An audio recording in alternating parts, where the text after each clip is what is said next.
ગરબા રસિકો માટે નવરાત્રીમાં હેલ્મેટ ફરજિયાત। ગરબા શરૂ થાય તે પહેલા police party plot farm house બહાર જ કરશે કાર્યવાહી।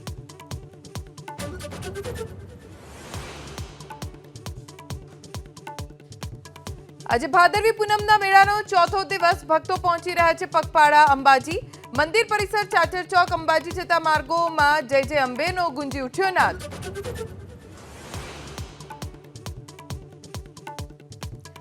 ધોરણ 12 પાસ અને ગ્રેજ્યુએટ માટે સારા સમાચાર। રેલવે વિભાગમાં 11,558 જગ્યા માટે તક। 14 ઓક્ટોબર સુધી કરી શકાશે અરજી।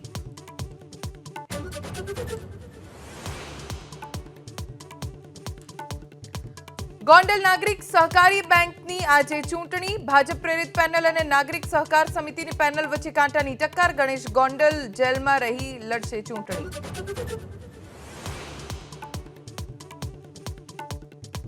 દેશના ઘણા રાજ્યોમાં આજે પણ વરસાદનું એલર્ટ। ઓડિશા, ઝારખંડ, બિહારમાં વરસાદની શક્યતા। યુપીની મોટાભાગની નદીઓ વહેતી થવાના કારણે પૂરનો ખતરો।